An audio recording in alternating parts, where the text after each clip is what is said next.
Hello friends, it's Terry with Terry's Mailbox, and today our theme is Permanently Perfect using Archival Inks for the Funky Junky Boutique.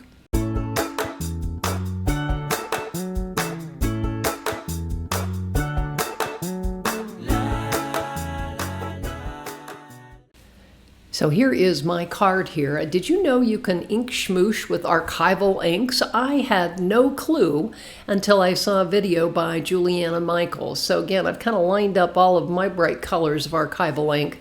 I know he's come out with a lot more newer ones, but again, I'm using the ones that I have in my stash. So again, I'm inking on chroma coat or a coated paper, and again, the archival ink kind of sits on the top. So again, what I'm doing is smooshing onto my travel glass mat there, and then spraying it with alcohol. It's a 91% alcohol. And then going ahead and just dipping the page in there. So I'm kind of moving around the perimeter here on this one. This is going to be my rainbow one that I am going to cut the final butterfly out of, that you'll see in a while. But again, for right now, I'm just kind of creating these backgrounds, and I did several. And of course, you know where they go. They go in my stash, my box of stashed backgrounds, only to reappear at some point in the future.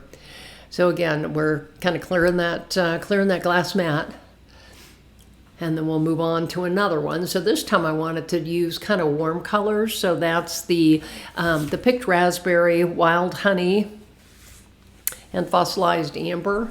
So again, just kind of inking and smooshing, and just trying to make sure that that background gets covered. Adding more color. You notice that the back of the cardstock is colored too. That's because I accidentally started on the non-coated side, which, again, made a huge difference because the ink just kind of soaks into it. Whereas with this coated background, it sits on the top. So it's really nice. So like I say, just kind of adding lots of different layers there. Just having fun with color. Just having fun with color. So again, be sure to clean your mat off in between, otherwise you may get some really interesting colors. So this is one that I did that's kind of a blue and green mixed.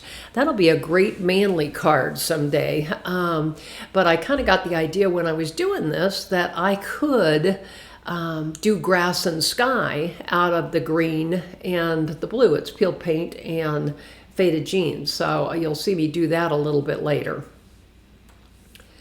So here we're clearing off the mat again and gonna start another one. This one's kind of a pink and purple. And again, some of these I did not use. This is one I did not use. I did not use the warm colored ones, nor did I use the blue and green one. But I did use the rainbow one and cut the scribbly butterfly. It's one of the newer Vault dies. So again, I cut that out of the rainbow one, kind of more towards the blue and the purple section down there at the bottom. So again, just kind of making sure I clean off the mat in between. I'm done now, so we'll go ahead and put my mat on top and put it away. So again, here are some of the ones that I made. I'm not showing the rainbow one that I used for the actual butterfly for my final product. So as I mentioned, I wanted to go ahead and do like a scene, a background, and so I wanted blue sky in the top. And so I'm trying to just color like the top 2/3 of this. You can see I've got a little bit of leakage down at the bottom, but I'm not worried about it. So again, just kind of drying it. It's important to use your heat tool. Again, not too close, not too long, don't get it too hot, because again, you are working with alcohol-based inks. So again, I wanted to get a few more drops on there, so I went ahead and stuck my finger in there. And yes, I've got blue fingers, but that's okay. So again, cleaning the mat off, it's important. You never know what kind of color you're going to make if you don't clear the mat off. So now I'm just smooshing the peeled paint, spraying it with the alcohol, and then I just want to add my grass here at the bottom, which I thought was kind of fun. So again, you should see an arrow at the lower right-hand section of your screen. I would love it if you would become one of my subby friends. So again, there is that background. So next I started pulling out some stamps. So this one is Vines and Roses, CMS 298. And I'm inking that with the Faded Jeans. And you can see I'm not using a block or anything because I don't want complete coverage. I just kind of want it to hit it. So that worked out really well. And then of course, I clean my stamps off in between, just kind of wiping them off. So this is part of the Ledger script set. This is number 241. I love this stamp. I use this thing all the time. You know, it just gives such a great subtle background. And I'm stamping it with Hickory Smoke. Then I pulled out the Botanic Collage. This is number 447.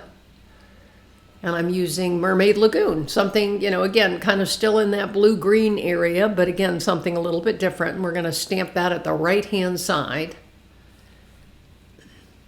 I have so many favorite stamp sets, you guys. How about you? It's like I just love them all.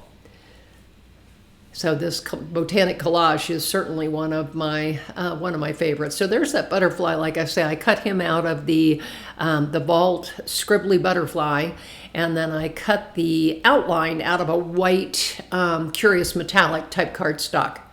So again, now I've got this Wildflower, and this is a really early one. This is from CMS 253.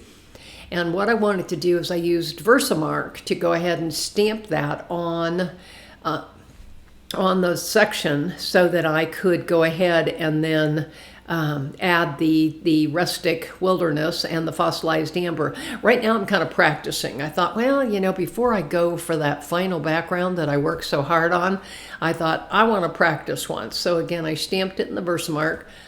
I'll pull out my little tiny spoons here. They're here someplace. Always got to dig for them.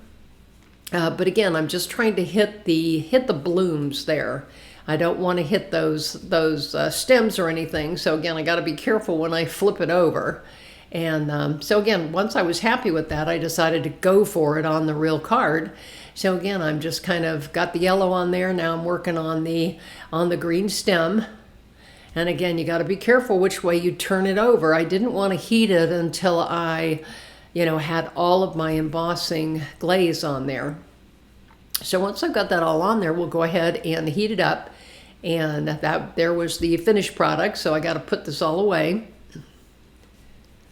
This was just kind of fun, and then that butterfly is going to sit on the top of the card. So there it is there. What I did is I folded it in half. I added the outlines there, and then I only glued it down the center so that it kind of popped up. I also used a pencil to kind of curl it, and then I've got some label stickers on there. So again, it's Terry with Terry's Mailbox. I'm on Instagram, Facebook, YouTube, and Blogger. Would love to have you come and follow me. Have a great day.